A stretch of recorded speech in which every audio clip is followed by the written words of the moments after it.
or within that same year, open head injury. So from the time he was 3.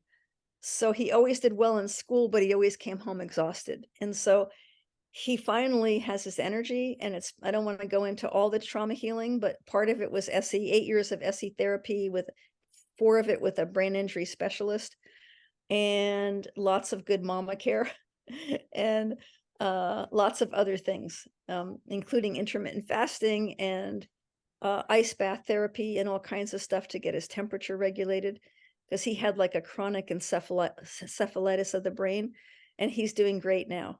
So Oh, I'm really proud of him, but I'm the sole support of him, and so I kind of went broke in the last 3 years. This is my first trip that I just came home from, was the first time I've been to Europe since before the pandemic.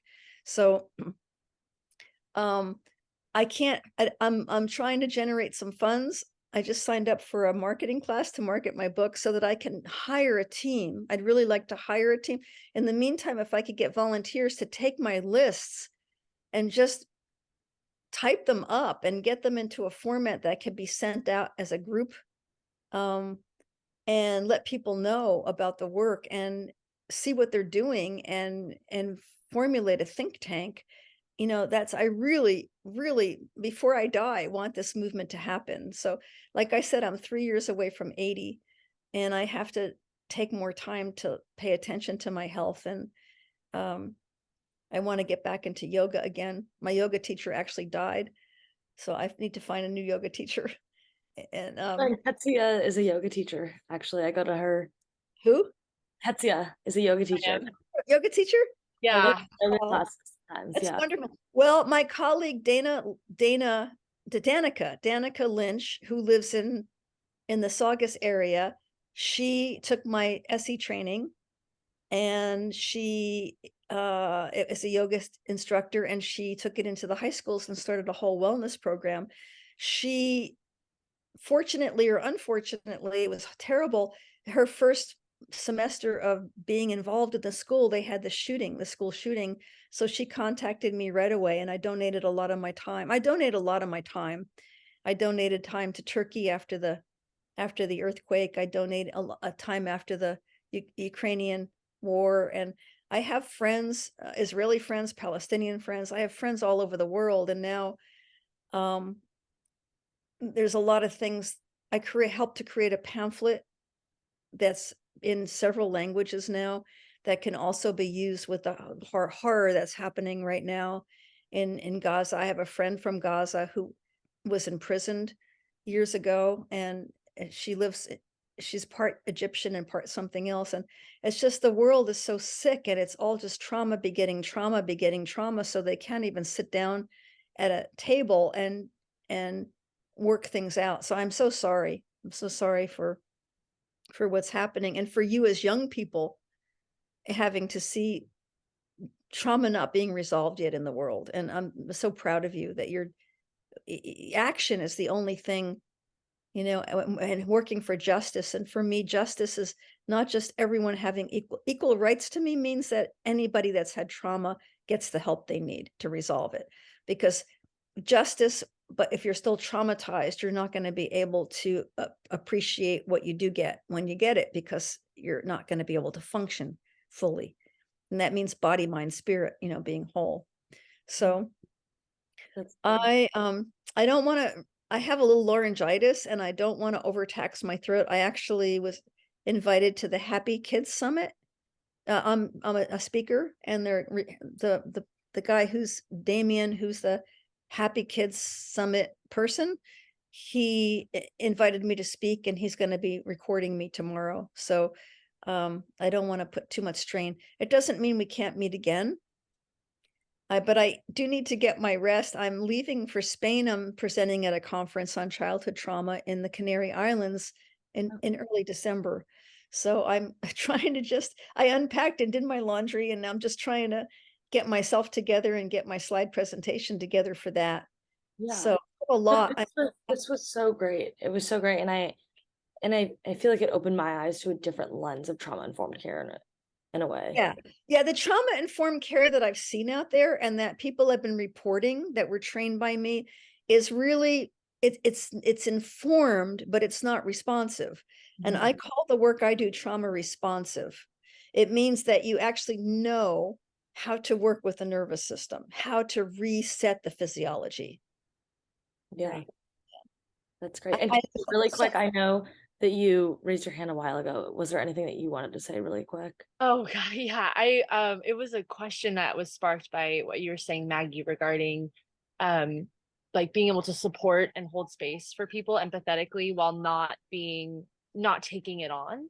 'Cause yeah, I know that I'm currently in the mental health field, and that's a huge theme is people want to help and then they don't know how to like shed or keep like a energetic boundary that can both hold space and let people in, but also not overly tax. yeah. One thing is to be aware of your own boundary, and you can do that by muscle squeezing. Start with your up here by your shoulders and squeeze your deltoids, and teach your group that you're teaching to feel that, and really squeeze the muscles and say that these are my arms and these are my boundary muscles, and I I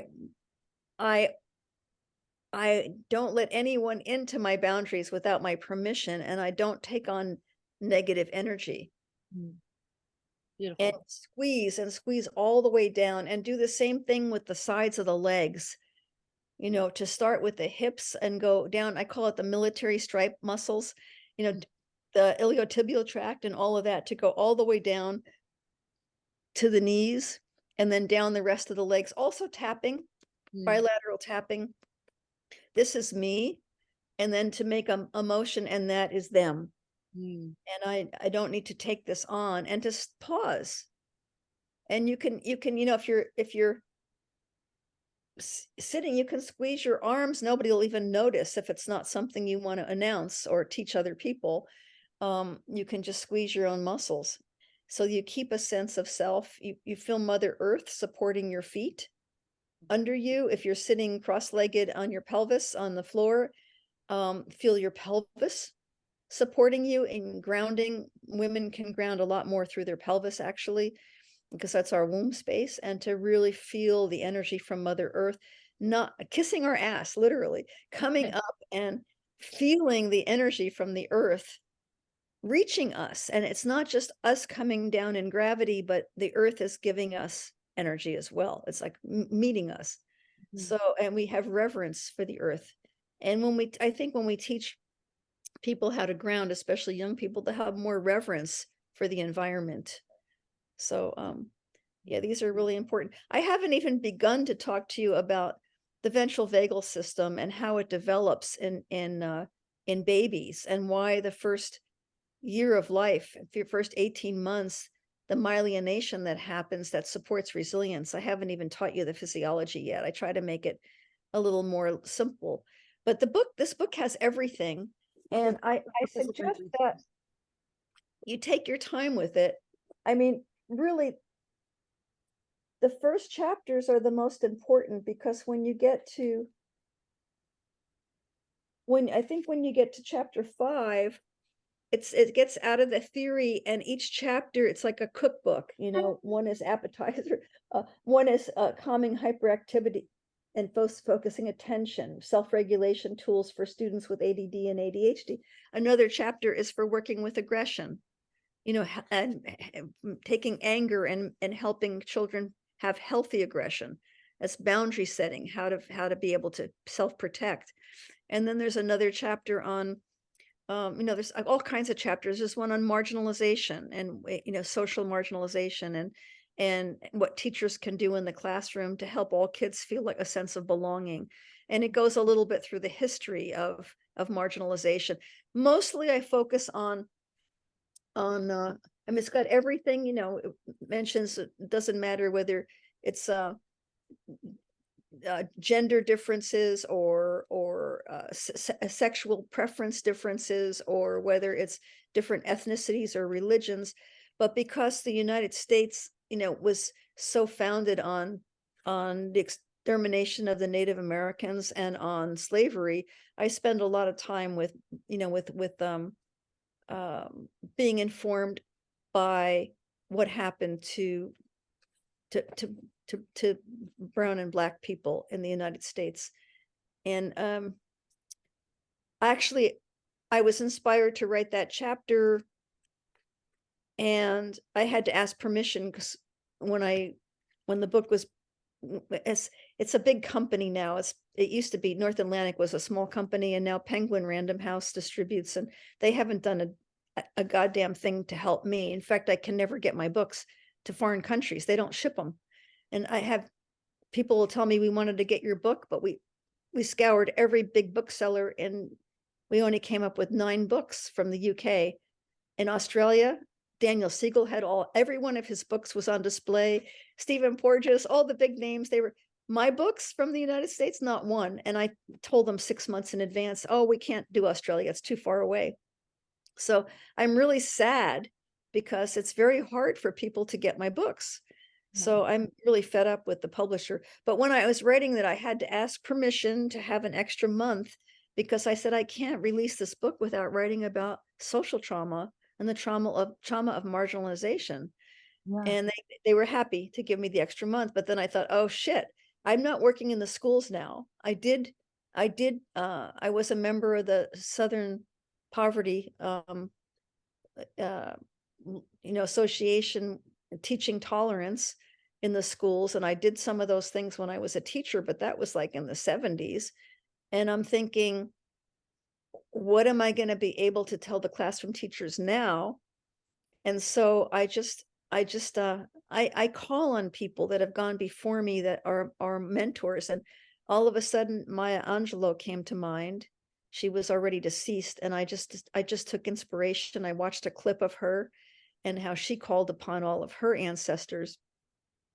And I just called upon her and my ancestors. And all of a sudden, I don't know, the book that chapter just wrote itself. It just wrote itself out of thin air.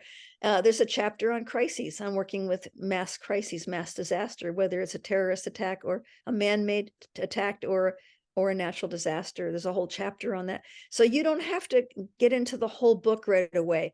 I recommend that you really read the first 4 chapters and that you get trauma through a child's eyes and read the chapter for educators. Okay, that's great. And About are we 45 pages. Can we link these 3 books on our Instagram for educators? Yes. Awesome. Okay, great. Yes, And please. Yeah, please. great. Please. And amazing resource for us. And do you have Yeah. an Instagram handle or I do. I have an Instagram. I don't really know how to use it. I tried making a couple of reels. I put something from Istanbul on it. I don't understand it really. but maybe that we could But my name it's Maggie.Kline, KLINE.7, the numeral 7.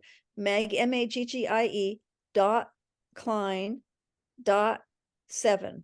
And Kline is KLINE, like the word line with a K in front of it. Most people misspell it. So and you said not the number 7, the Roman numeral. no, it's the numeral. It's the numeral. It's not the word 7, it's the number. Okay. I taught elementary school. They're called numerals. Right. Not Roman. No, not. I want to thank you for all of your wisdom and knowledge. I mean, this whole time I've just been like fascinated as I'm digesting, and I think a big part of what I really wanted to speak to you today about, which you totally covered, was more so like what's actually being like taken action upon, because we've been doing, I mean, you and I have been researching it for a whole year now, and we're noticing like, oh, this study, implemented a 7-week program of yoga, and this study implemented mindfulness, but we had no idea what actually was being done. Yeah. So hearing you speak to the mindful, or not trauma informed, but trauma responsive, I think is something we're definitely going to take forward. Yeah. And there's I know that you're doing little kids, and this was a high school project, both of them, but I have research in here of things that were done. In my own school district, Long Beach Unified, there was a social worker from what's it called?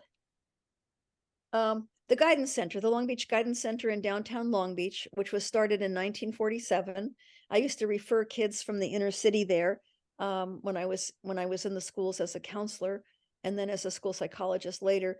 And it's a wonderful organization. And one of the social workers said, it's too hard. I can't do one-on-one. I've got to teach the teachers how to help kids. And he he started a whole program called It's About Time, and it's based on Bruce Perry, Daniel Siegel, and the work that he read in Trauma Through a Child's Eyes from Peter Levine. It's based on all three of those. And when I told him I was writing the book, his work is actually in this book, and he gave me all the research to put at the end of the book. Because after the year or 2-year program, they did follow up, and they got such good research, they were funded to go into elementary school and into Head Start. So they took the program on, and I just haven't had the time to reconnect with his name is Nate Swaringer. I used his quote in one of my chapters. You don't have to be a therapist to be therapeutic. And that's the idea I want to get, that teachers can be therapeutic.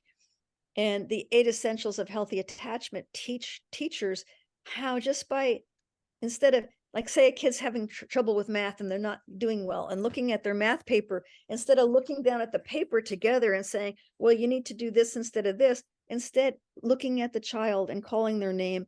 If they're not touch aversive, to be able to put their hand on their shoulder and look at them and say, would you like my help with this? I can tell that you're having a hard time, and I know that you can get it with, we'll do it together. And this is so important for all kids, but especially for kids that didn't have help from home, that had trauma, and that were told they were stupid. This is a corrective experience. And by the touch with this is important. Okay. I know a lot of schools don't, you're not supposed to touch kids, but the thing about touch is it's 10 times more effective at communicating. And it's our nervous system, if it's relaxed and alert and in the eventual state, which means it's grounded and in a state of cooperation and social engagement, the optimal state that we all want to be in most of the time, and you touch the child in that state, the child feels your nervous system. And these are kids who may never have felt a regulated adult's nervous system through touch in their life. Right? They may be arguing constantly in the house, drive-by shootings, even if they have a decent home, they're always frightened, and nobody that's regulated has ever touched them. And this is how babies get the myelination for resilience. I've got so much more to teach you, but you'll learn a lot from the book. And if you read the first 4 chapters of this book and the chapter for educators and the other book, and come back with questions. I don't know how long you have to do this project. We're getting there. We've got a couple more weeks. Oh, that's it? Yeah, that's it. But I'm sure we Oh, would no. but I would love to schedule something in the next few weeks with you again via email. Well, when this is over, when your project is over and you've turned it in, what do you plan to do with your new knowledge? What do you plan to do? What's your purpose in life? What do you want to do? So I want to get my master's in social work. Huh? So I'm gonna have to go on to graduate school. Where? Do you know where yet? San Diego State has a great program called Title IV. Okay, good. You'll be closer to me. I'll be close to you, yeah. And I want to have my own private practice. Yeah. And I'm working right now with foster kids, and my team is social workers, therapists, case managers. So I've seen the trauma kids. How about you? Yeah, similar, but more towards the MFT track. And I'm currently looking at Cal Poly and Sac State, and very passionate about, creating safe spaces for kids to regulate. Yeah. Well, it was a social worker who worked for an agency who brought it into the schools and started this whole project. And I was private practice, but I was also had 1 foot in the schools and always 2 feet in the private practice. Yeah. It wore me out, and I had to leave the schools because my practice was always full. So I couldn't do both, but I did want to do service for the schools because I knew that they would never get this type of sophisticated work from the typical school counselor, right? Or school psychologist. They don't have that kind of training. So I had promised God, if I had successful private practice, that I wouldn't abandon the kids in the inner city of my own city.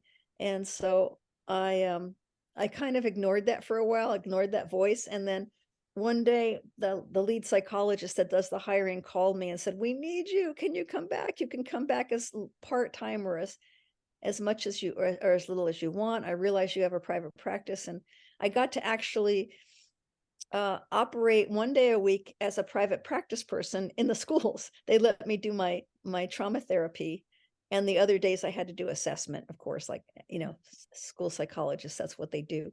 But they do some intervention, but not a lot.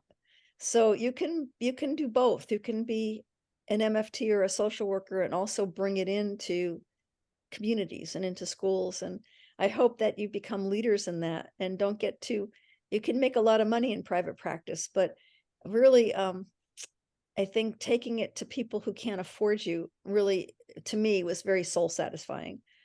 So if you want to be part of my team further on down the road. Oh, thank you. Are you seniors? Are you graduating?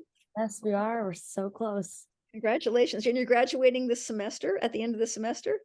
I am. The middle of the year. Oh, wow.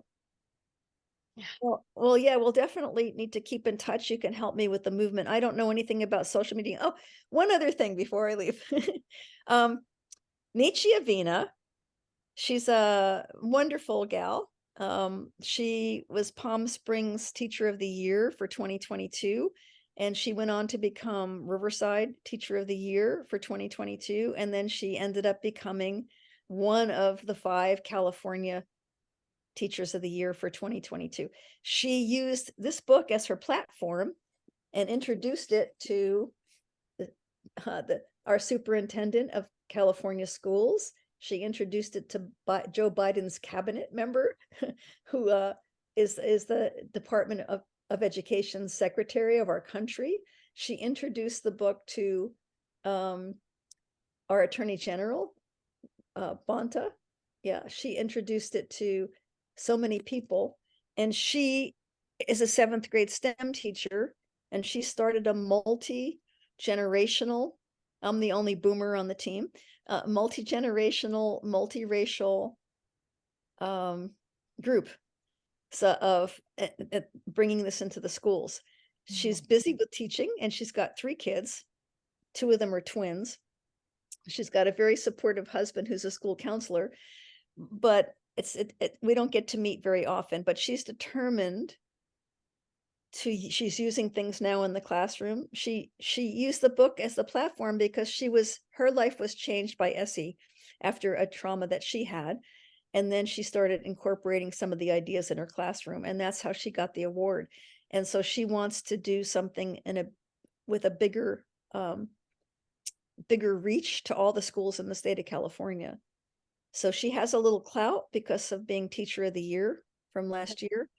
And it's just, she wants to make little video, short trainings that go along with the book for teachers to make it easy for them not to say, "Oh, well, this is great stuff, but where do you start?" Right. So she's trying to make it accessible to teachers, and so I'm part of that project too. But I'm in a lot of different directions because I still teach somatic experiencing. I'm not starting any new cohorts. I'm only substituting, although I just said yes to starting another cohort in Australia because I love those people so much and I couldn't resist. So, but that's not until 2025. So I have a lot on my plate and I just want a team. I want a team of people that want to get this into the schools. So, yeah. Well, okay. Amazing things. Yeah. So little by little, we're going to make a package that teachers can use and hopefully they'll do the trainings. So yeah. Absolutely. And one's a social worker that works in the schools. So there you go. Okay. Thank you and blessings. Yeah. Thank you so much. Okay. Keep in touch. Have a great day. Yes. Yes. Bye-bye. Bye-bye.